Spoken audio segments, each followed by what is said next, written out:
Mesdames, mesdemoiselles, messieurs, Antenne 2 et Philips, l'inventeur du compact disque, vous présentent Double Jeu, l'émission de Thierry Ardisson.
Ce soir, au programme de Double Jeu, retrouvez le gold de la semaine, Duran Duran, Bon Réflexe, Isle Rock'n'Roll, Garland Jeffries, très FM, mais on aime.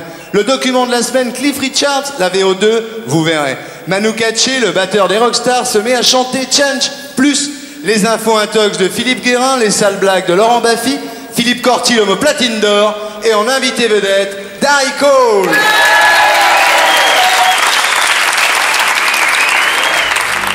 Laura,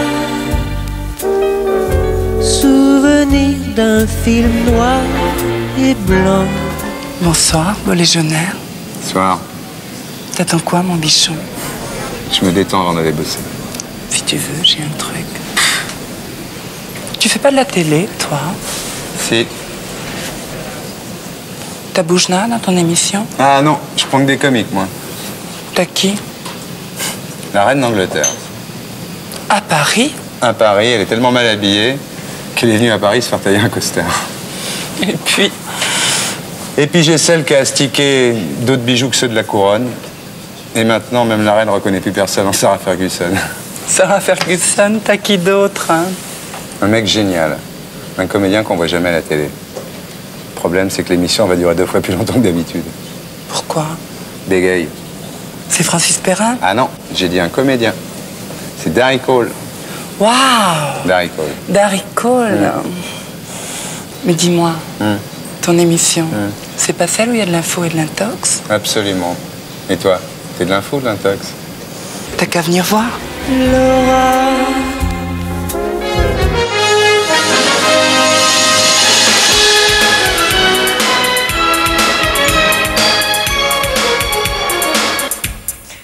Dis donc, Darry, te souviens-tu d'une chanson qui s'appelait, je crois, Comme les stars, que tu avais écrite pour Liane Montevecchi, qui passait, qui était meneuse d'Orphée au Folies Bergères, et avec Garvati comme directeur. Est-ce que tu t'en souviens? Je crois qu'il avait fait un tableau, d'ailleurs, de ta chanson. Non? Mais je vais la jouer, parce que je suis aimable. Attends, c'était... Ah oh, putain, c'est vieux, ça.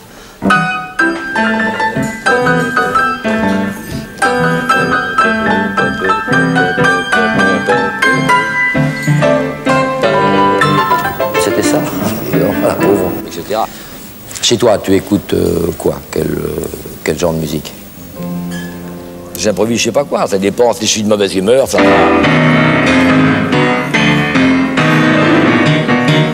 Quand je suis de bonne humeur, c'est... etc.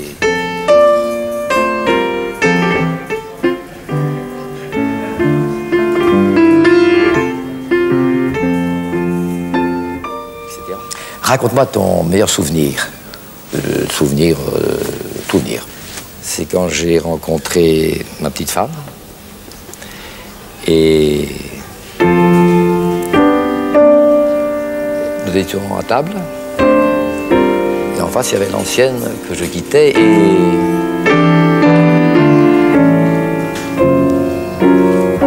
Et puis les pieds se frôlaient, les genoux se frôlaient, tout se frôlait. C'était c'était chouette, c'était chouette. Il y a qu'à un moment donné, mon pied a frôlé le genou de celle que je quittais. Ça a été plutôt... Mais c'était chouette. Et l'amour dans tout ça. L'amour, c'est...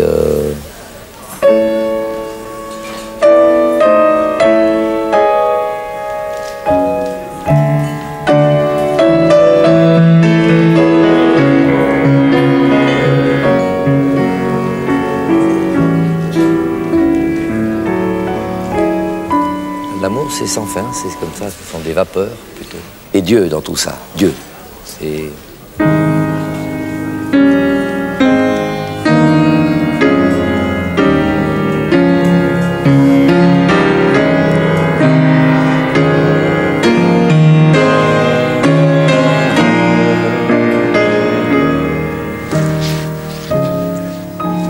Faut demander ça à Wagner, il aurait fait mieux que moi.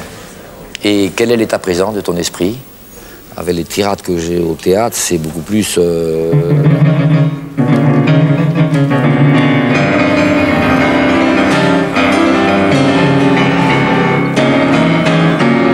Mais dans quelques jours, ce sera...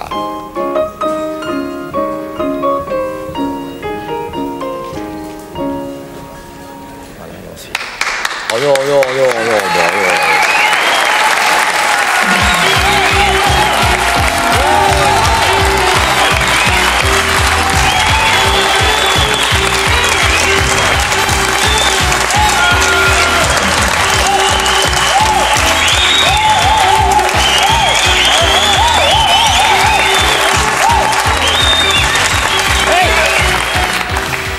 Oh, salut toi, ça va? Parfait. C'est vrai ou quoi? Ah oui, c'est la vraie reine d'Angleterre, bien sûr. On rigole pas ici. T'es le vrai Darry Cole, toi. Oui, oui. C'est la vraie reine d'Angleterre. Tu connais Sarah Ferguson et des problèmes ces derniers temps? C'est vous? Ouais. Elle s'est fait Ça va? jeter. Très bien, merci. Ouais. Elle parle bien français en plus. C'est impressionnant, alors. Impressionnant. Dis-moi, c'est en plus très courageux d'être venu ce soir parce que c'était la première de ta pièce. Oui, ça, c'est là. Donc je tremble encore du trac, là, un autre trac là-bas, le trac d'être sur scène. Mais ça s'est passé merveilleusement bien et voilà, déjà un Bon, on grand va pas en de parler, franchi. mais d'abord, je voudrais te dire quelque chose que tu ne sais peut-être pas. Mon âge? Non, tu es le 3e acteur de théâtre préféré des Français d'après une étude réalisée par le ministère de la Culture. Tu le savais, ça? Non. Eh bien, on l'applaudit.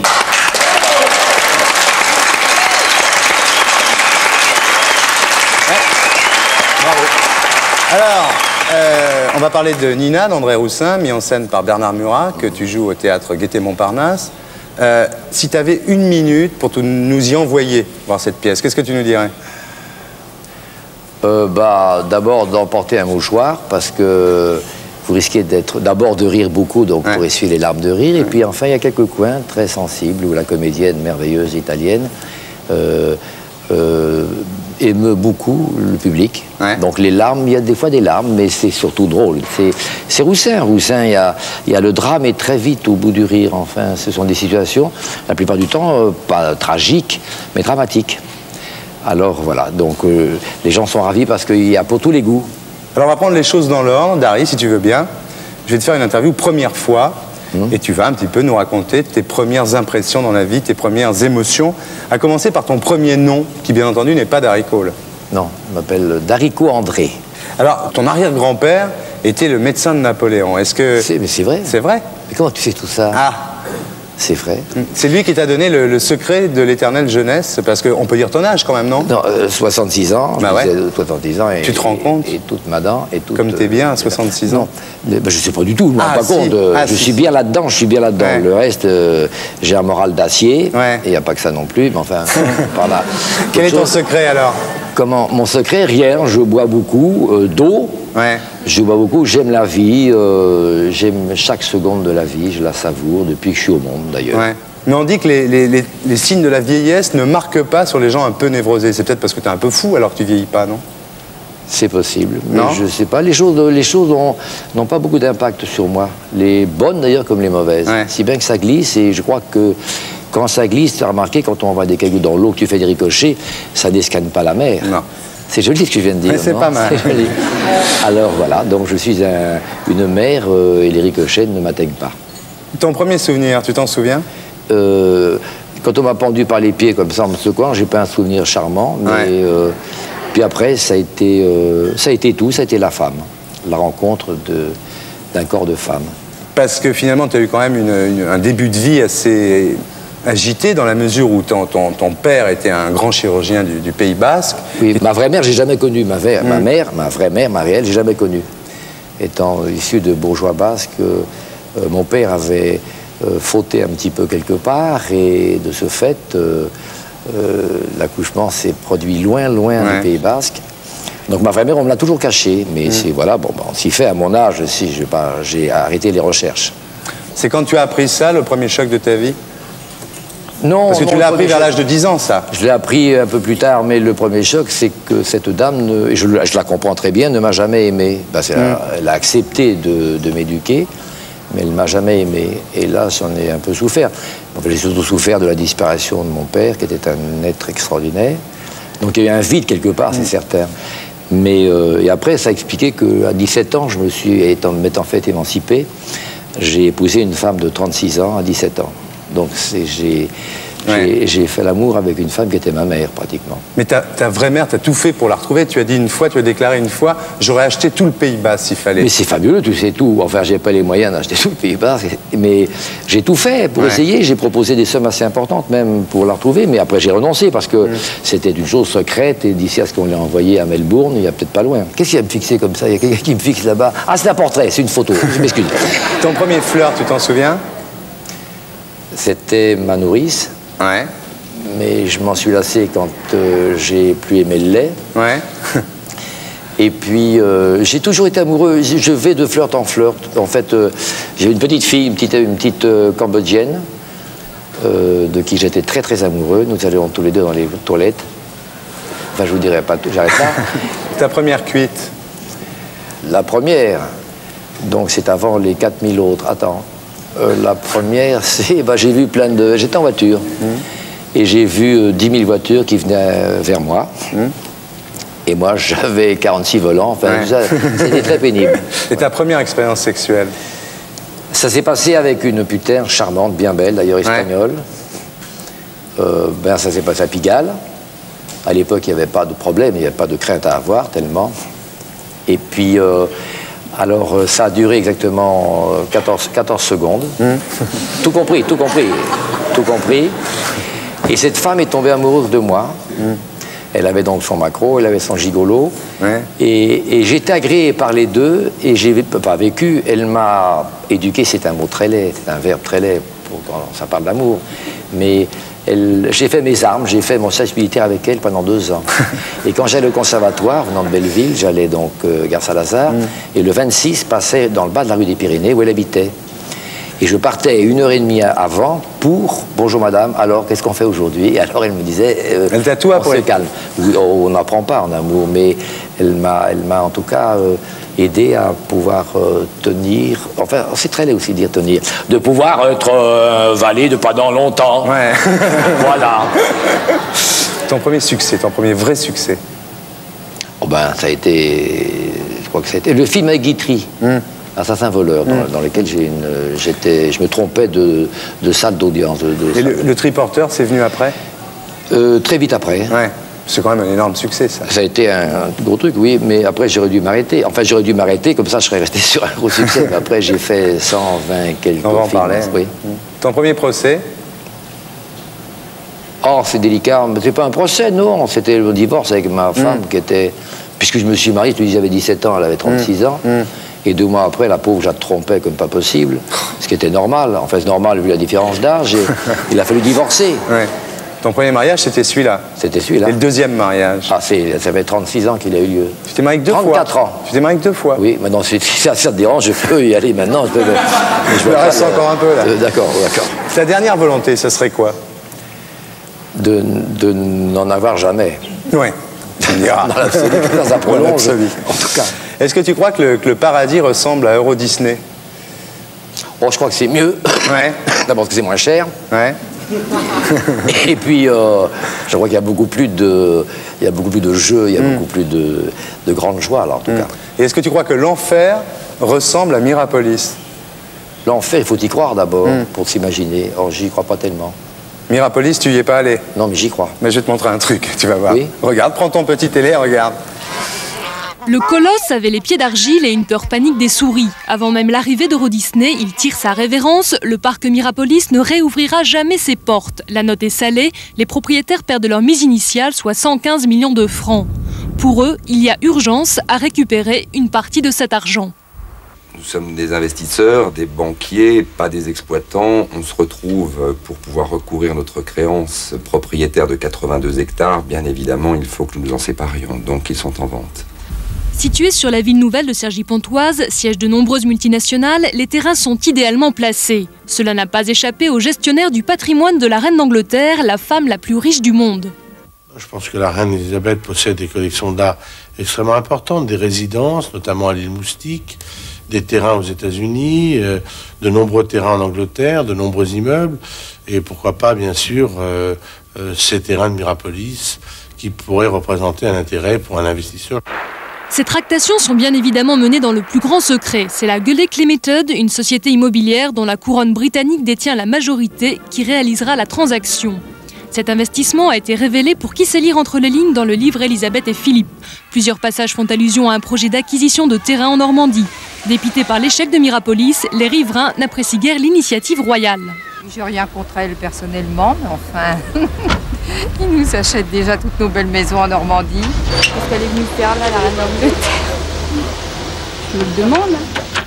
Et pourtant, il va falloir se faire à l'idée de vivre à l'anglaise. Les manèges devraient céder leur place à un parc résidentiel regroupant, autour d'un golf et d'un centre équestre, des cottages, un hôtel et un pub.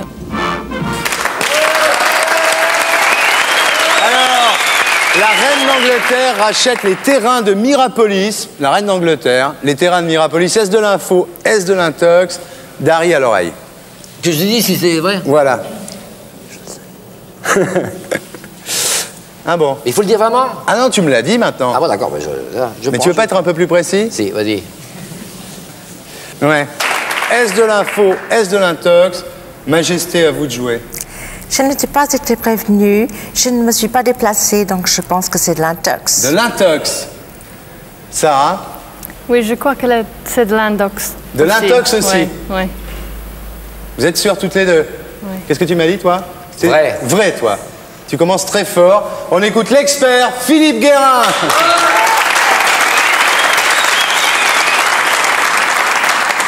Thierry, t'as cherché à me planter, là. Bah oui, t'amènes tous les gens de la famille et après tu veux qu'ils... C'était bien sûr c'était de l'intox. C'est de l'intox. Alors un commentaire, c'est de l'intox, mais je voudrais profiter de ce sujet pour offrir, j'ai un peu le trac, pour vous offrir, Madame Huguette Funfrock, un petit poème que j'ai écrit moi-même.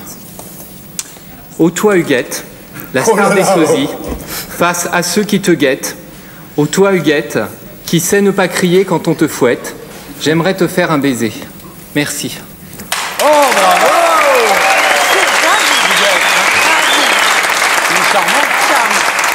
Laurent, est-ce que tu peux le faire en vers, non?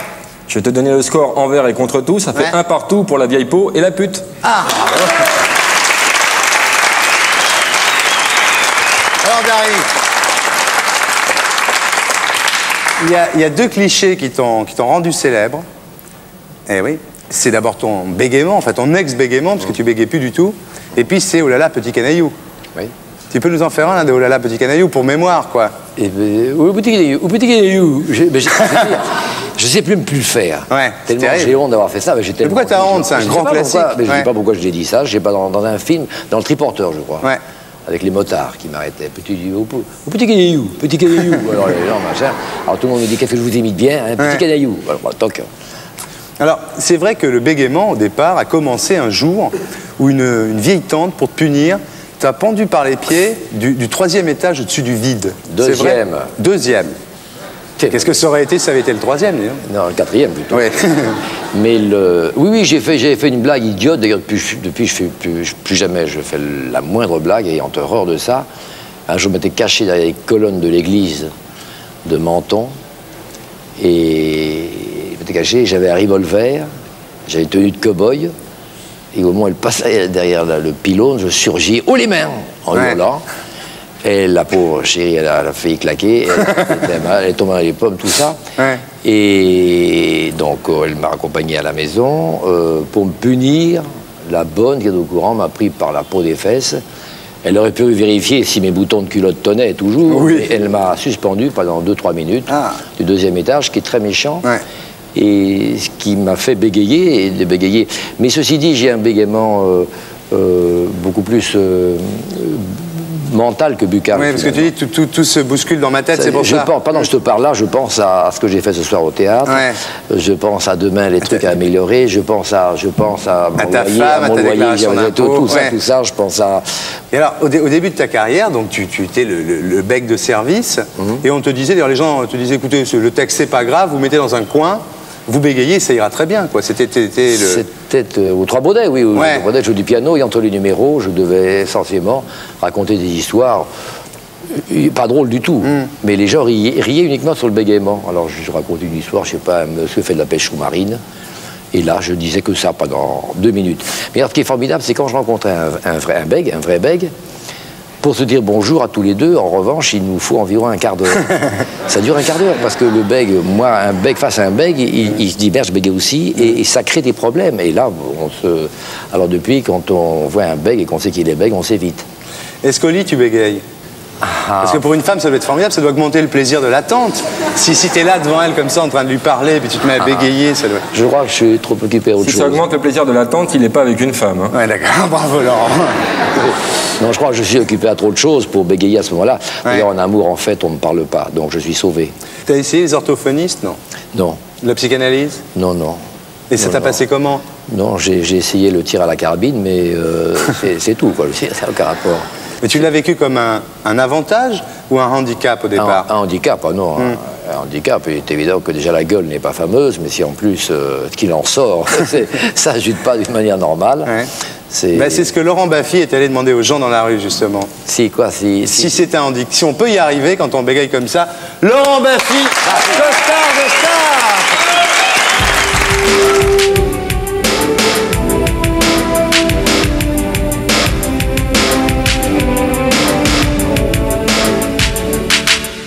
Vous connaissez le cinéma, monsieur? Non, pas beaucoup. À votre avis, est-ce qu'il est possible, madame, écoutez-moi, de réaliser une carrière pendant plus de 30 ans, de très bien gagner sa vie au théâtre et au cinéma, en étant feignant, en buvant des coups, en jouant au piano, en jouant au billard, et en plus en bégayant? C'est possible s'il a... Ça vous paraît possible? C'est possible s'il a beaucoup de chance. Pas amateur de cinéma? Si, mais... Faire une bonne petite pipe, un bon grand film? Oui, mais non, vous prenez au dépourvu, là. Vous connaissez Darry Cole? Oui, tiens, effectivement. Là, oui, d'accord. Qui est bafouille que de dire qu'il bégaye. Vous connaissez un de ses films?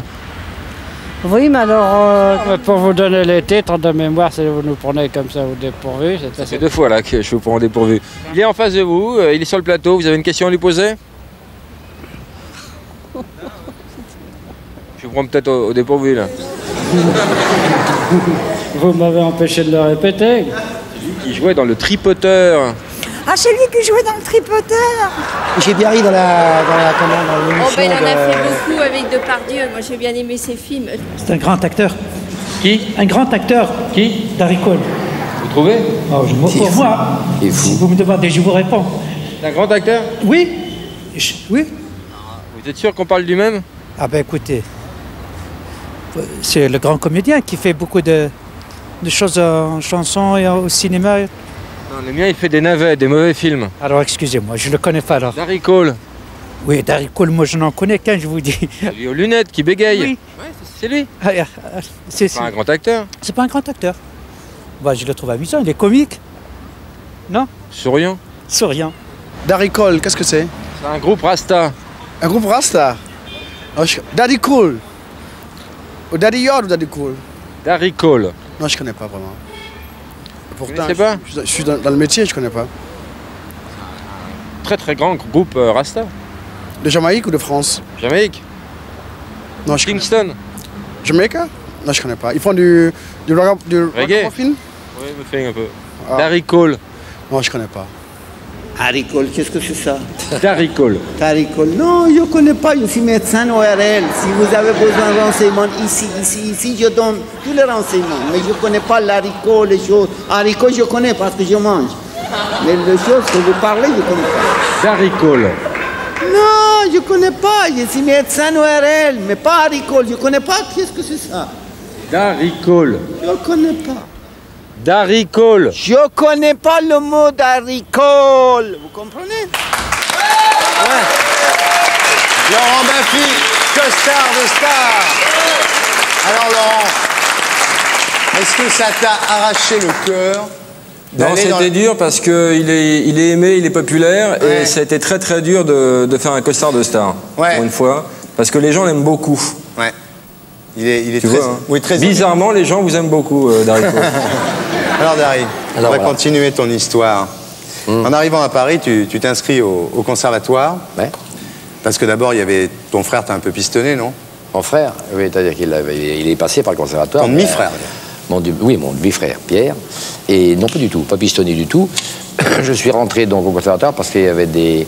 C'était mixte? Il y avait, voilà, c'était mixte, il y avait des 3 cours par semaine? Oui, c'était fabuleux. Tu trouvais ça sympa? C'était la fête, mais peu importe. Ça, c'était l'important, c'est que il y avait des cours qui étaient le matin et que j'avais le droit d'arriver en retard de 2-3 heures parce que je travaillais bien. Donc le cours était de 9h à 12h30, j'arrivais vers 11h30, c'était parfait. Et ça me permettait d'aller faire mes classes chez ma petite putain ravissante espagnole. Alors tu avais tellement le trac que tu as dû te résoudre à faire du cabaret et tu es devenu musicien accompagnateur dans les cabarets, quoi. Alors oui, donc là, j'ai fait rire un peu aux Trois Baudets, j'ai fait rire là-bas, et puis après, des gens, des chanteurs et des chanteuses, car je jouais pas mal du piano. J'ai jamais été un bon pianiste, mais c'était pas mal, Je me défendais bien, et donc ils m'ont pris avec eux. Et j'étais donc, alors j'ai accompagné toutes les plein, L'Amoureux, Jacqueline François. Et puis, après, tu as fait du cinéma, il y a pas, on dit toujours que tu as fait que des navets, mais enfin, il y en a quand même certains qui... Oui. Tu as tourné avec Allégret, tu as tourné avec Audiard, oui, j'ai fait, oui. avec Yann. Mais je ne peux pas dire que je sois content. D'ailleurs, qui est content de ce qu'il a fait? Ouais. J'accuse personne, hein, j'accuse pas ni les metteurs en scène, ni les auteurs, ni moi d'ailleurs. Moi, si. Je prenais ce métier à la légère, maintenant je fais le contraire. Mais j'ai tellement de besoins d'argent, comme tous, mais moi c'était des besoins impérieux. On va en parler. Et toi, qui te fait rire? Les Marx Brothers te font rire, par exemple? Non, pas beaucoup. Charlot te fait rire? Non, pas du tout. Du tout. Daniquet te fait rire? Ah oui. Bourvil te fait rire? Bourvil, extraordinaire. Fernandel te faisait rire? Il a eu des coins très extraordinaires. Mais c'est un comédien, ce sont des grands comédiens, ça c'est autre chose. Et Coluche, est-ce que Coluche te faisait rire? Très fort. Coluche était très fort. C'était un gars très sensible, très délicat. Et c'était pas un comique en tant que... pas avec ses bretelles, etc. Mais ce qu'il disait était très musclé, très grand talent. Les nuls te font rire? Il y a des choses, oui. Oui, il y a des choses, oui. Bah, je ne veux pas dire dans toute manière. Bah, je sais pas, des mecs comme Bigard, comme Tim Seat, est-ce que le comique, le comique violent qui se pratique aujourd'hui, est-ce que ça te fait rire? Non. Il est né, c'était une mode, je crois, peut-être dans le monde entier, d'ailleurs, il n'y a pas qu'en France. Ouais. Mais le comique, je dis pas non, encore une fois, mais le comique qui est à base de choses, d'humour noir, d'humour dur, je n'aime pas beaucoup. Considérant que c'est peut-être plus facile de faire rire en débinant un tel méchamment, que de faire rire avec une boîte autre chose, oui, par exemple. Ou un foulard. Oui. Donc le comique d'insultes te plaît pas? Non. Je vais te montrer un truc sur les insultes, là. Oui. C'est un enchaînement, tu vois. Oui. Tu regardes? D'accord. Avec la CB, les automobilistes pouvaient communiquer entre eux. Avec le scanner, ils pouvaient écouter toutes les fréquences radio, y compris celles de la police. Avec le CB Scanner, ils peuvent maintenant émettre sur la bande FM et interrompre pendant quelques secondes l'écoute de n'importe quelle station de radio. Certains automobilistes ont profité de l'appareil pour injurier par le biais des autoradios d'autres conducteurs. Ils lui ont même trouvé un nom, le scanner à injure. Oui, moi j'y ai droit, mais je suis sûr que je suis pas le seul. Je rentrais chez moi un soir, peinard, par le pont de Suresnes, dans une voiture un peu voyante, en écoutant la radio. Puis il y a un gars qui me collait, qui voulait me passer. Comme il insistait, moi je voulais pas. Et puis d'un seul coup, dans mes haut-parleurs, j'ai entendu « Hé, tu vas la virer ta caisse ?» Sur le coup, j'ai pas compris. Si le scanner à injure est interdit en France, il est en vente libre aux États-Unis. Il n'en fallait pas plus pour que l'appareil se vende sous le manteau à Paris. C'est tout simplement un scanner émetteur, c'est-à-dire que ça vous envoie un message sur la bande 88-108 FM sur un autoradio d'un automobiliste. Et il reçoit le message simultanément, pour ainsi dire, à condition que le poste soit allumé. Ça coûte entre 4 et 5 000 francs suivant les modèles. Voilà comment ça marche. On appuie sur Enter. Et on parle en micro. 1, 2, 3. 3, ça marche. l'autoradio. Discret et efficace, l'appareil est aussi difficile à détecter car il a un rayon d'action de 50 mètres seulement. Voilà qui risque de tendre un peu plus les rapports entre automobilistes. On risque gros si on est pris, mais comme en général les agents ne savent pas trop d'où ça vient, on essaye de camoufler un peu l'appareil en disant que c'est une CB. Les CBistes se souviennent qu'ils étaient dans l'illégalité il y a 10 ans environ. Aujourd'hui, ils essayent de respecter une norme contraignante. Donc ces utilisateurs de scanners qu'on appelle les FM intruders, même s'ils sont minoritaires, ne peuvent que relancer une guerre des ondes et amener une polémique tout à fait stérile. Bon, Mamie Nova, tu pouges ton pot de yaourt, hein?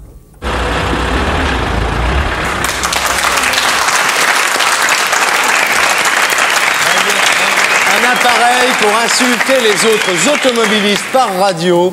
Est-ce de l'info? Est-ce de l'intox? Dari à l'oreille. J'ai pas entendu. M'excuse. Quoi?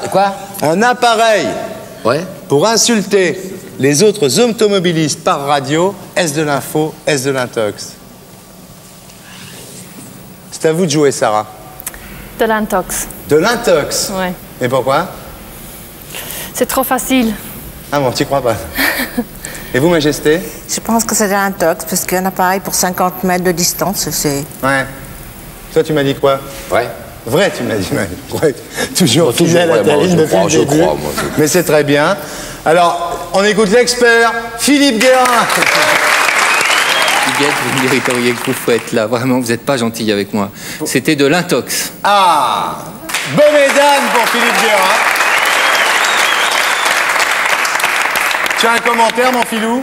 Oui, mon petit Thierry-Nou, c'était de l'intox et c'est tant mieux parce que ça ferait pas mal de morts en plus sur les routes avec un tel système. On a imaginé le scanner à injure pour autoradio, on aurait pu aussi envisager le scanner à injure pour poste de télé, histoire de créer des liens encore plus fraternels dans certains grands ensembles. Ah, merci Philippe Guérin, l'expert. Laurent, le score. Les deux roast beef se tirent une bourre d'enfer, 2 partout.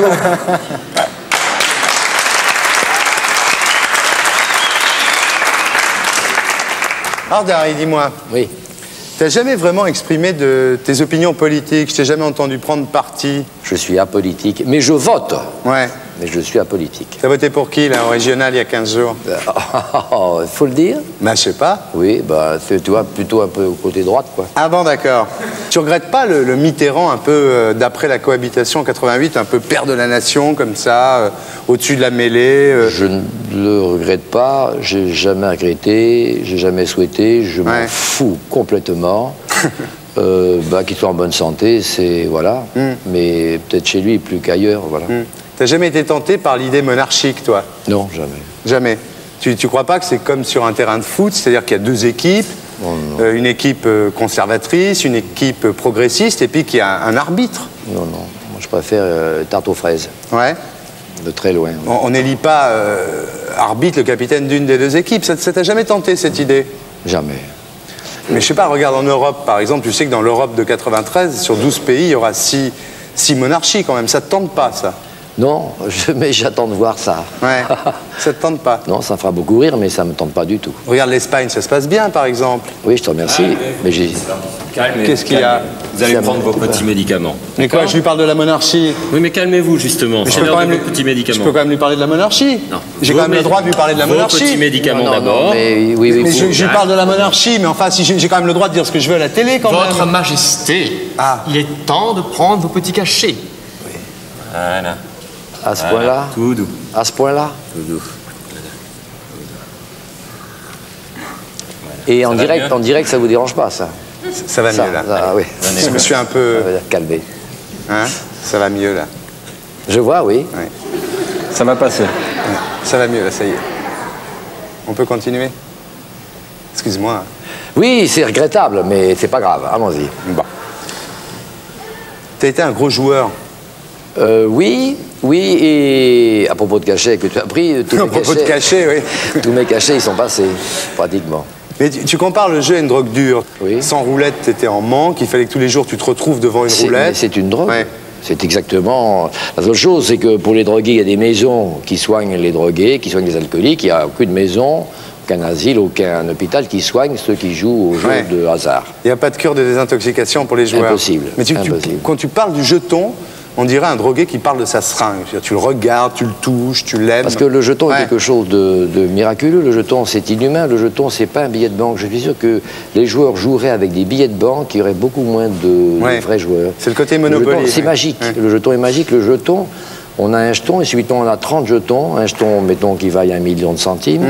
Subitement, on a 30 millions. Mais 30 millions, on n'a pas 30 millions d'argent, on a 30 millions de jetons. Oui, tu as dit j'étais un guignard total parce que je gagnais par exemple pendant 10 minutes et après je perdais pendant 30 jours. Oui, mais ça, des millions de gens font ça. Donc mes guignares, c'est parce que j'ai gagné dans toute ma vie de joueur, donc ça en fait des années, j'ai dû gagner 10 fois. Alors ça en fait des moments où j'ai perdu. Alors, tu t'es fait interdire dans les casinos à un moment. Oui. Et puis après, tu t'es fait désinterdire pour être sûr que tu pouvais vivre sans être interdit, non? Je me suis fait interdire. Quand on se fait interdire, on se met sous la protection de la police des mœurs. Ah oui, d'accord. La police des mœurs, donc, vous empêche de rentrer dans tout casino et tout sac de jeu en France, à part Monte-Carlo, bien sûr. Mais c'est pas se mettre sous la protection de la police qui va guérir un joueur, c'est ne plus jouer du tout à vie, être sûr. Et 3 ans après, déjà, j'ai demandé que dans 2 ans, parce que c'est tous les 5 ans, 5 ans, après 10 ans et après à vie, je me suis fait désinterdire, car j'étais certain. Depuis y aller. Depuis, j'y suis allé plein de fois dans les casinos, mais quand j'y vais, c'est pour voir la gueule des pauvres joueurs. Je me reconnais quelque part. Je dis, tiens, celui-là, c'était... Et je vois toutes ces gueules qui sont les mêmes, d'ailleurs. Il y a toujours la vieille marquise, il y a l'homme d'affaires, le PDG qui va perdre ses affaires avec le jeu. Mais tu as perdu beaucoup, à part ta première femme au jeu? Plus qu'on ne pense et moins qu'on ne croit. Voilà, une réponse précise. Et tu joues plus du tout à rien? Non, même plus à la pétanque, tu vois. Mais au loto, tu joues pas au loto? Si, de temps en temps. Ah, tu vois? T'as pensé te foutre en l'air dans ces moments-là? Et non, j'aime trop la vie, oh non, non. Non, mais si j'ai arrêté de jouer, entre autres, c'est parce que la vie est trop belle. Le seul regret que j'ai, c'est toutes ces heures de midi à minuit, 2 heures du matin, devant le regard fixé sur un tapis vert et des jetons. Car ça, c'est pas récupérable. On peut récupérer des jetons, le cas échéant. On peut tout. On fait le casse d'une banque, on peut s'y retrouver. Mais le tapis vert, les heures devant un tapis vert, le temps perdu, ça, c'est moche. Et c'est vrai que tu pouvais perdre en une nuit le cachet d'un film? Comment en une nuit? Pourquoi une nuit? Ça me paraît énorme, une nuit, en 2 heures. En 2 heures, il suffit de distribuer, puis ça part. Il ramasse là-bas. Et alors après, avec les petits râteaux, et alors après, tu appelais ton agent et tu lui demandais, trouve-moi un film, n'importe lequel. Exactement. Exactement. À la nuit, quand j'avais plus rien, le casino me prêtait, parce que c'est leur intérêt de prêter, bien sûr. Mais quand il n'y avait plus rien et qu'ils ne prêtaient plus, il fallait que le lendemain ou le surlendemain, j'ai signé n'importe quoi. Et je signais des films sans les lire. Et comme il m'arrivait à l'époque, tellement je faisais de films, de faire 2 films. J'avais le tournage le matin et un autre film l'après-midi. Et là, il fallait que je me renseigne. C'est qui met en scène, qui joue, qu'est-ce que c'est, comment je m'appelle. Ouais. Et tu crois qu'à force de travailler avec des médiocres, ça te rendait médiocre, toi? Non, mais j'ai été puni, c'est normal. Parce que les relations entre le public et l'artiste sont exactement les mêmes qu'entre amant et maîtresse. Le public m'adorait au départ parce que je faisais des trucs marrants. Et quand j'ai commencé à faire n'importe quoi, le public a dit « Merde, il fait n'importe quoi ». Et comme une maîtresse qu'on délaisse. Mais j'ai jamais pensé à faire de film X, de toute manière. Jamais. Jamais.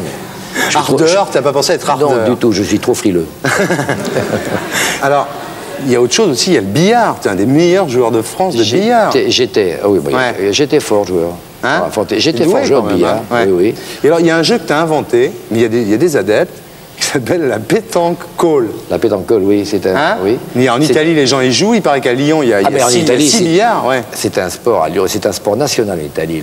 C'est toi qui as inventé ça? Oui, mais c'est pas brevetable, hélas. Pourquoi c'est pas brevetable? Parce qu'il faut, pour breveter, il faut un matériau nouveau, il faut un composé chimique. Ça se joue comment, la pétanque call? Explique-nous. Eh bien, sur un billard, les mêmes règles que la pétanque. Il faut faire 2 bandes, et puis un cochonnet. Bon, c'est tout, tu peux pas tirer, c'est tout, mais ta boule circule et se rapproche d'un cochonnet. Est-ce que tu bois? Non, qu'est-ce que j'ai bu? T'as bu beaucoup? J'ai bu, je me suis arrêté il y a vraiment 20 ans, mais il y a encore 20 ans, j'avais bu pour plusieurs vies. C'est dingue. Je faisais mon litre de Porto quotidiennement, mon litre de whisky quotidiennement, et à table, c'était 1,5 bouteilles de toute manière par repas, de vin. C'est incroyable quand on te voit comme ça, comme tu es bien conservé. C'est parce que j'élimine. Ah oui, ça c'est sûr. C'est-à-dire, je ne vais pas garder tout sur moi depuis le temps. Et non, je ne bois plus de vin du tout. Je prends des apéritifs, je ne dis pas la marque. qui fait pas de mal. Enfin, qui fait pas de mal. C'est du berger jaune. Oui, c'est ça. Dis-moi, tu fumais quand même 4 à 5 paquets de cigarettes par jour. Ah, ça y allait. Oui, dès que j'en allumais une le matin, ça suffisait. Pour allumer jusqu'à 1h du matin. Oui. Qu'est-ce que tu penses de l'interdiction Beaucoup de bien. De l'interdiction de fumer dans les lieux publics. Oh, très bien. Je suis désolé pour les fumeurs. Je suis désolé pour les fumeurs, c'est pas marrant pour eux. Et dans la rue, qu'est-ce que tu penses de l'interdiction de fumer des cigarettes dans la rue? Eh bien, chose étrange, ça m'en fout, rien à foutre, ça me dérange pas du tout. Mais j'ai remarqué qu'il y a beaucoup plus de femmes que d'hommes qui fument dans la rue. Et ça j'ai jamais compris pourquoi. Là, regarde. Après l'interdiction de fumer dans les entreprises aux USA, la Suisse, à son tour, ne mégote pas avec la cigarette. La ville de Neuchâtel, qui a déjà interdit l'usage de la cigarette dans certains lieux publics, s'apprête à mettre en application une autre loi, beaucoup plus sévère, celle-là, approuvée par 62% de la population lors d'un référendum. À partir du 1er juillet 92, il sera interdit de fumer dans la rue. C'est le groupe anti-tabac de Neuchâtel qui est à l'origine de cette initiative. Nous avons provoqué des sourires, si ce n'est des sarcasmes, auprès de certains. Certains pensaient qu'il s'agissait d'une atteinte à une liberté fondamentale. Je ne crois pas quand il s'agit de détruire sa santé, parce que vraiment maintenant, c'est des enfants qui fument déjà dans la rue. En tout cas, pour montrer que cette image-là n'est pas banale. C'est nul, quoi. C'est vrai. Alors dans ce cas, il faut qu'ils enlèvent toutes les clopes qu'il y a dans les kiosques et puis qu'ils vendent plus du tout de cigarettes, quoi. C'est comme quand on est ici aux profs, les profs, on n'ose pas fumer à l'école. Donc on va tous dans un coin, on fume, puis quand il y a les profs qui viennent, on écrase nos cigarettes. Dès qu'ils repartent, on s'en rallume une. Il y a plein d'enfants qui fument. C'est quelque chose de grave et faire de la prévention, c'est très bien. Il faut qu'ils prennent conscience de la gravité du problème. Mais on a un atout, c'est la santé, il faut la conserver le plus longtemps possible. En fait, en Suisse, on est beaucoup plus obéissant que chez vous en France. La chose votée est une chose acquise et admise.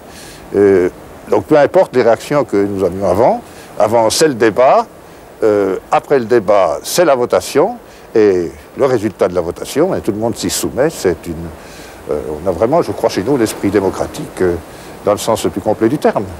Une votation qui n'est pas sans déclencher de violentes réactions, et pas seulement en Suisse.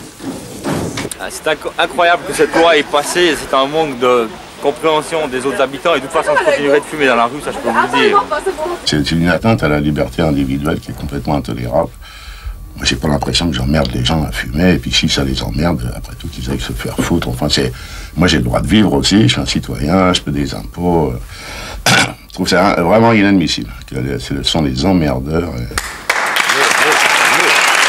Interdit de fumer dans la rue à Neuchâtel, est-ce de l'info, est-ce de l'intox? Dari, à l'oreille. Ouais.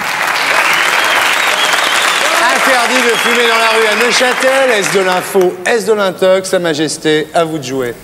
C'est une atteinte à la liberté que d'empêcher de fumer dans la rue. Je pense que c'est de l'intox. C'est de l'intox. Fergie? Je crois que c'est de l'info parce que c'est typiquement suisse. C'est typiquement suisse? Oui. Ah, toi tu m'as dit quoi? Vrai. Vrai, toi tu m'as dit. Ah, ça remonte pour Philippe Guérin, on écoute l'expert Philippe Guérin.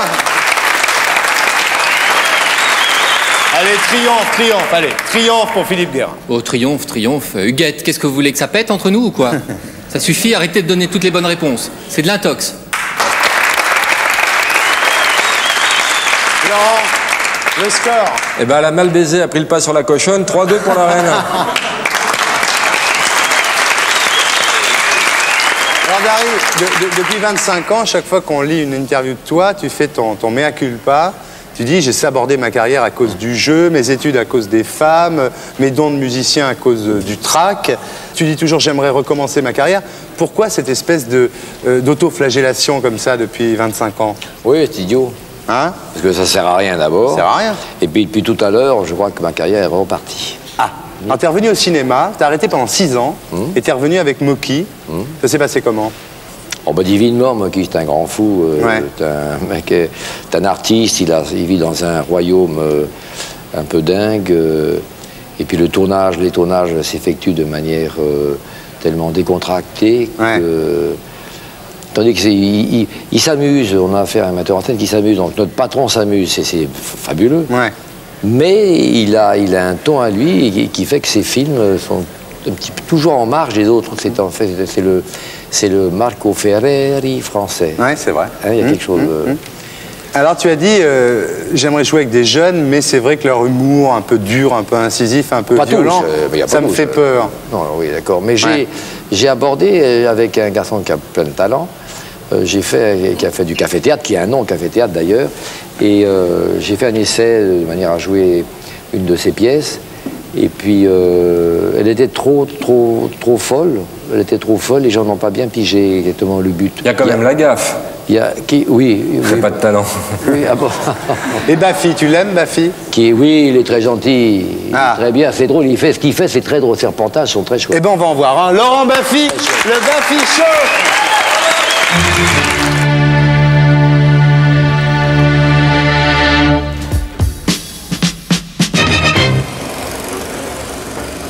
Ah, monsieur, non.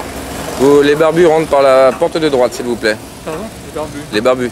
On est obligé de réguler le flux du magasin. Il y a marqué barbu à l'entrée, là, juste la porte là. Vous ressortez. Ici, c'est les femmes blondes, ici. Merci, monsieur. Ici, c'est les hommes sans lunettes. Vous prenez l'entrée des hommes à lunettes. Vous verrez marqué le sigle lunettes. Ah bon? On est obligé, hein. Vous aviez la moustache en rentrant, monsieur? Oui. Vous ne l'avez pas prise dans le magasin? La moustache. Non. Sûr? Non, parce qu'il y a des gens maintenant, ils vont se mettre des moustaches et ils ressortent. Vous l'aviez en rentrant? Bien sûr, je l'ai en rentrant. Merci, monsieur. D'accord. Monsieur, vous aviez des lunettes en rentrant? Oui. D'accord. Non, parce que les gens mettent des lunettes et sortent du magasin maintenant. Vous aviez une écharpe, vous? Oui. D'accord. Vous étiez noir, monsieur? Vous étiez noir en rentrant? Oui. Monsieur, c'est votre femme? Oui. Ah, ok. Des fois, il y a des gens qui piquent les femmes des autres dans les magasins, alors on est obligé de contrôler. C'est à vous? C'est payé? Cet article, il est payé?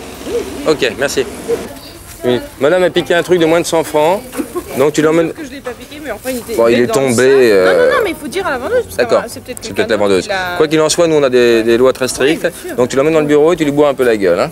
20% sur les pantalons, sur les tailleurs. Lorsque vous passez en boucle, eh bien, on vous enlève automatiquement. Je vais te demander quelque chose?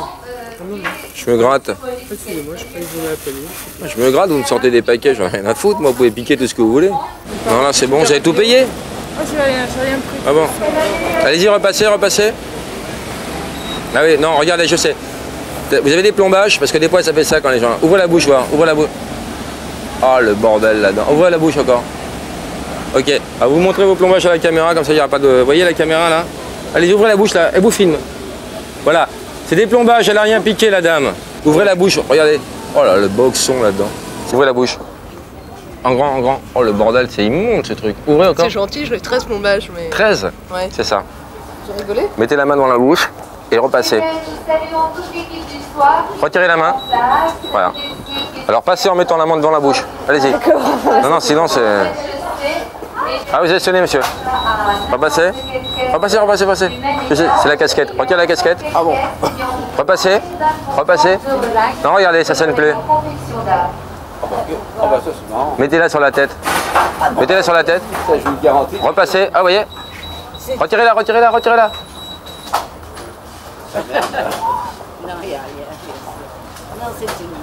Non, c'est des casquettes. Hein. Maintenant, elles sont plombées comme ça. Elles sont plombées? Comme ma soeur. Remettez-la. Ouais! Bravo. Laurent Baffy, le Baffy Show. Alors Laurent. Finalement, j'ai pas été embauché à plein temps, ils ont dit que j'étais pas assez con. Ah. C'est un métier, il faut être très con, surveillant, magasin. Et quand tu étais petit, tu piquais dans les prises uniques quand même. Je gaulais tout ce qui passait. Ouais. Et là, tu tombes sur Baffy, quoi. Ouais. Et c'est vrai que toi, tu as été médium pour gagner ta vie à un moment. Oui, pas longtemps, 8 mois. À peu près 8 mois, oui. Et tu étais employé par de vieilles Anglaises qui te faisaient... Ah mais c'est tout. Hein, ouais. Oui, c'est vrai. C'est ça? C'était impasse Cardinal Mercier, à Clichy. C'était en plein dans l'occupation, sous l'occupation allemande. Et il y avait là 2 Anglaises. Et un violoniste qui s'appelait M. Claude Guernu, il s'appelle toujours, s'il est vivant d'ailleurs. Et... avait senti en moi des dons de médium. Ce sont des dons que l'on ne perçoit pas soi-même. Et il m'a dit, viens, je vais t'emmener, tu seras très bien payé. Et j'ai nourri d'ailleurs ma fausse mère pendant 8 mois avec et mon frère avec cet argent-là. Et en argent, en liquide français. Et j'allais le soir chez ces 2 dames. Il y avait 2 médecins. Donc c'était très très sérieux, c'était vraiment très sérieux, c'était très suivi. Mais tu étais vraiment en transe? Ah mais complètement, parce qu'il se passait 3 heures, je sais plus du tout, comme s'il était endormi par du pain total, une piqûre, et je revenais à moi, très suivi encore une fois. On me payait, et j'avais un Osways que les Anglaises m'avaient procuré pour que je sois pas, parce que il n'y avait plus de métro, pour réintégrer mon adresse à pied. Et j'étais dans un état très dans la rue, j'ai le sentiment d'éclairer les gens. Et m'est arrivé plusieurs fois d'ailleurs que les Allemands, c'est bizarre ce que je vais dire là, personne ne va le croire, mais que les Allemands qui étaient sur le point de m'interpeller partaient. Ils avaient peur de cette espèce de silhouette auréolée de mauve. Je faisais craquer les trucs, enfin j'étais électrique. J'ai arrêté parce que je devenais fou, parce que la vie est trop belle pour se lancer là-dedans. Mais il paraît que tu as vu aussi des soucoupes volantes, c'est vrai ça? Mais oui, oh, bah ça c'est plus banal, ça. Alors, ça c'est plus banal, non?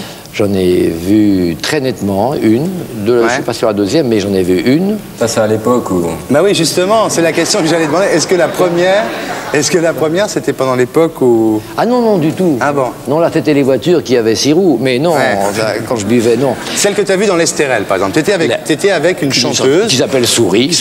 Qui peut en voir l'émission ce soir. Et je conduisais une traction, une performance 11 légère. Oui, j'étais pas bourré du tout. Et à un moment donné, dans un virage, dans le haut de l'Estérel, je vois très nettement une chose très spéciale, aux couleurs multiples, qui fait des trajectoires très bizarres et qui s'arrête. Je ne peux pas évaluer la distance, vu que je ne connaissais pas le diamètre de cette chose non identifiable. Et tout heureux, non seulement pas du tout trouillard, mais très heureux, je m'arrête et je dis « Regardez !» La mère regarde et poum dans les pommes. Et sa Souris peut en témoigner, et Souris, qui était là, ni peur ni machin, obligé d'y croire. Je descends de la voiture, comme un héros, pour dire, pourvu qu'il me dise bonjour, comment ça va, ou pas, ou peut-être partir avec la soucoupe. Regarde, c'est passé, elle a un angle droit, elle est partie, je remonte en voiture, je me précipite dans un autre virage, je l'ai réaperçue, et puis elle est partie sans me laisser un mot, rien du tout. Mais les gens, quand tu leur as raconté que tu as vu une soucoupe volante, ils t'ont pas dit... Ah bah ça fait sourire. Ça fait sourire, d'ailleurs ça fait peut-être sourire ce soir plein de personnes, je m'en fous. J'ai vu une soucoupe volante, C'est une chance. Pour moi, c'est oui, mais ça va pas très loin, ça m'a rien amené du tout. Tu veux que je te montre quelque chose d'autre, de bizarre, qui se passe dans le ciel aussi? Avec plaisir. Mais c'est au Luxembourg cette fois, regarde. Plaisir.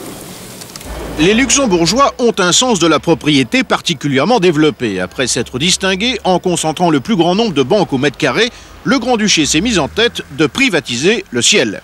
À l'origine de cette décision, une histoire de grue mal placée lors de la construction d'un tunnel routier à Luxembourgville en 1985.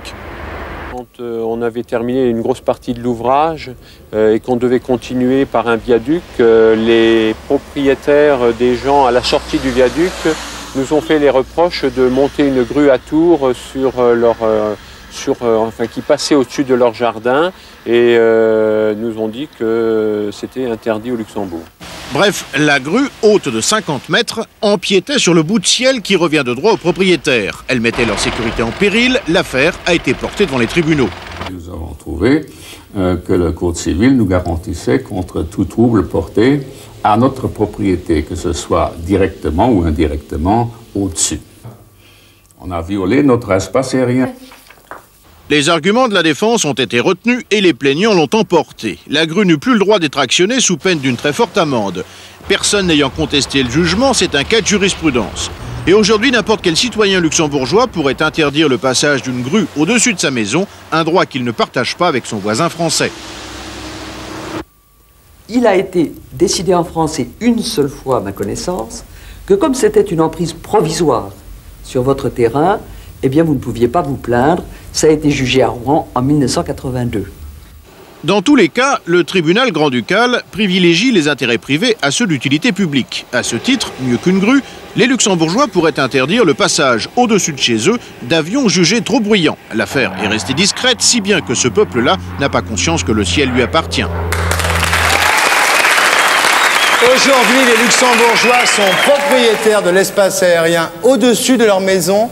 Est-ce de l'info, est-ce de l'intox? Darry Cole à l'oreille. Alors maintenant, mesdames, messieurs, pendant que la reine d'Angleterre et Sarah Ferguson se demandent si c'est de l'info ou de l'intox, pendant que vous faites pareil chez vous, qu'est-ce qu'on écoute, Corty? Oh Manu, tu descends? Tu descends, Manu? Manu, il s'en fout, de toute façon, il descend pas, il fait que monter. Manu Katché, le 6 avril au New Morning, Chain!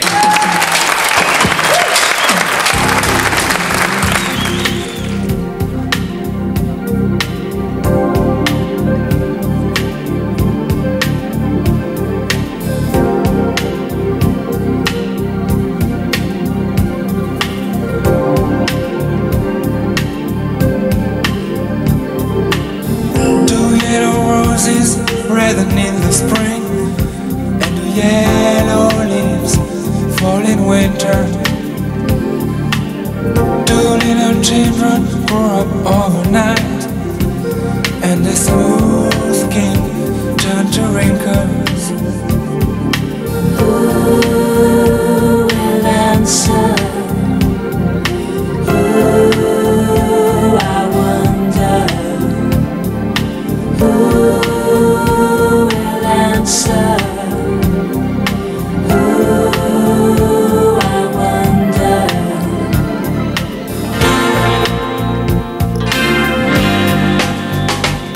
Change, everything will change, is the answer. But who will change it? It's up to me and you. Change, never ending change. Hey, yeah. Don't try to fight it anymore. Will the walking wounded learn to love again?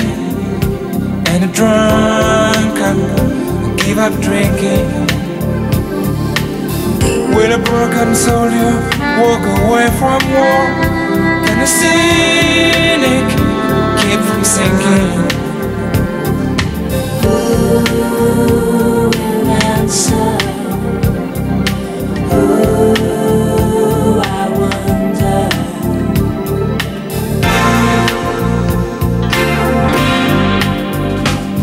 Change, everybody, change is the answer.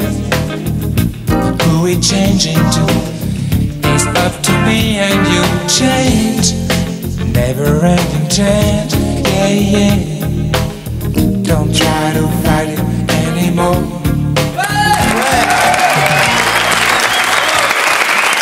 Aujourd'hui, les Luxembourgeois sont propriétaires de l'espace aérien au-dessus de leur maison. Est-ce de l'info? Est-ce de l'intox? Sarah, à toi de jouer. De l'intox. T'y crois pas? Non, c'est ridicule. C'est ridicule. Ouais. Ça va faire plaisir à quelqu'un.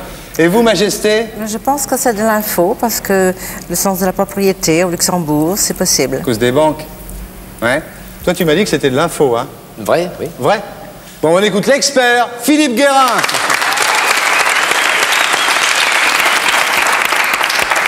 Huguette, vous êtes vraiment pas chouette. C'était de l'info. Elle t'a eu la Huguette. Triomphe pour Philippe Guérin, on l'applaudit.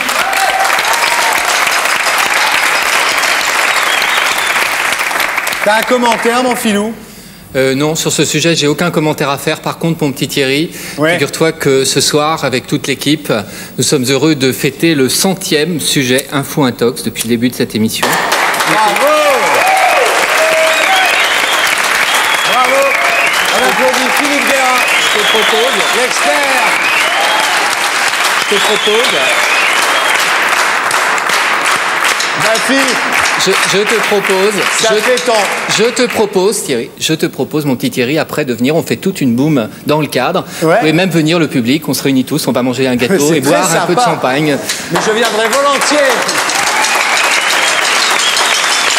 Laurent, si je comprends bien, ça fait ton 100e score finalement. Non, parce qu'il y en a que j'ai pas donné. Ah bon? Il y a des jours où je m'en battais les couilles, je suis même pas venu, rappelle-toi. Alors ça fait quel est le score final maintenant? Non seulement la Vioque a répudié la jeune, mais en plus elle l'a torché. Ah! Oh là là là! C'est donc la reine d'Angleterre, mesdames, messieurs, qui après avoir répudié Sarah Ferguson. Est-ce que vous pouvez lui pardonner? Bien sûr, je pardonne tout. Elle pardonne tout? Oui, je pardonne. Merci, Majesté. T'es contente? Sarah est contente. Sympa, ça vaut le coup d'être venu quand même. Ouais. Ouais. J'ai perdu le jeu et mon mari aussi. Oh! Hein? Ça, ton mari, c'est sûr, lui, il a gagné des cornes. Hein? Faut bien le dire. Majesté, vous prenez votre petit téléviseur, vous regardez les cadeaux Philips qui défilent et vous me dites celui que vous voulez. La chaîne Colonne. La chaîne IFI Colonne, aux lignes entièrement nouvelles, elle comprend un CD programmable, un ampli turbo basse générateur, un tuner, une double platine cassette auto-reverse. Bravo la reine d'Angleterre!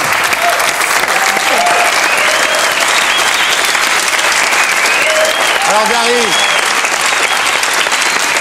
on touche au but. Tu as tourné 100 navets, dis-tu, mais tu as aussi servi 1000 messes, ce qui est pas mal quand même. Parce que tu servais le dimanche, tu servais 3 messes le dimanche matin. Oui, mais je corrige, c'est 126 films. Ouais, mais il y en a 26 de bien. Et messes, plus de 1000, oui. Ouais. Bah oui, parce que dimanche, je me farcissais les 3 messes, ouais. Les vêpres, Saint-Sacrement, et tous les jours de la semaine, une messe. Je suis resté pensionnaire pendant 8 ans, avec 2 mois de vacances, t'as qu'à voir. On en fait le compte, ouais. C'est vite fait. T'es resté 8 ans chez les frères. Oui. Pas mal. L'esprit de famille. Ouais, t'en gardes un bon souvenir? Très bon. Ouais. J'aime tout, je te dis. Ouais. T'aimais les retraites? Ah, c'est ça aussi, c'est dingue. Ils essaient dans ces maisons de faire, nous collégiens, des enfants appelés par Dieu. Ils essaient de nous faire entrer au séminaire. Et j'ai failli, je commençais à avoir des saintes vierges partout, je commençais à avoir des... T'aurais pu devenir curé, finalement. Je pas loin, hein? Mais c'est pas fini. Et dis-moi, un jour t'as découvert la bouche, les fesses, les seins. Oh là. Hein? Ah, et oui. la femme est devenue... De la femme. La femme est devenue ta deuxième religion. Mais c'était un culte. Je crois en Dieu par la femme, d'ailleurs. Ouais. Alors, de premier de la classe, t'es devenu, non pas avant-dernier, parce que là, t'aurais eu honte. C'est vrai. T'es devenu dernier. Dernier, mais j'y tenais. Tu tenais beaucoup. J'y tenais beaucoup. Tu viens de confesser, là? Oui. Ah, parce que j'ai dit ça, non, c'est pas méchant. Mais si. C'est... Darry Cole à la Gaîté Montparnasse, Nina, d'André Roussin, à partir de ce soir.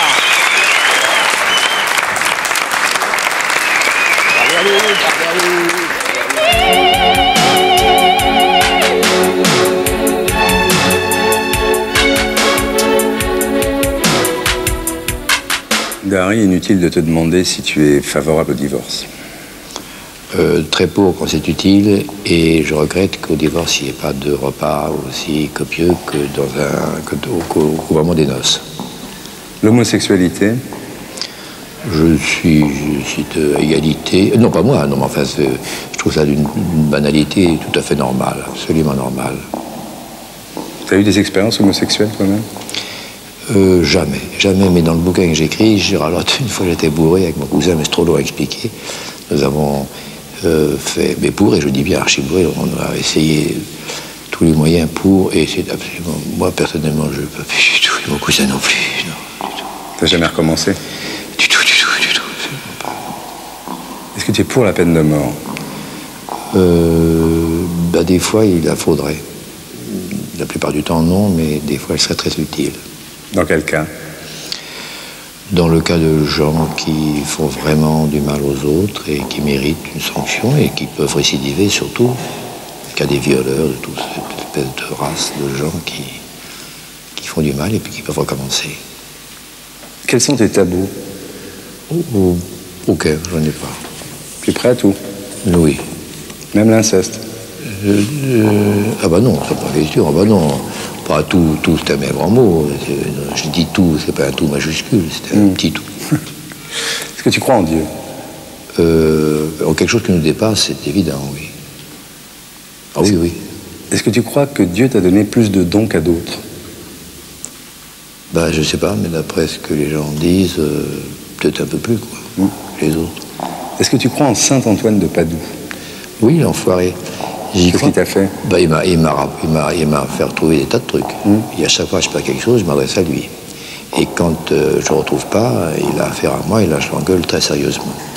Alors j'ai fait réciter des patères, des avets, tout ça. Il n'est pas fier. Est-ce que tu regrettes pas un peu les fastes de l'église d'antan? Non seulement je ne regrette pas, mais je trouve qu'il y en a encore beaucoup trop. Quand on pense que le pape a des babouches qui valent des milliards et qu'au Sahel, ils n'ont pas de quoi bouffer un bol de riz, ça me surprend un peu.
pour être sûr de ne rien rater de Inarditube, abonnez-vous et mettez un pouce bleu.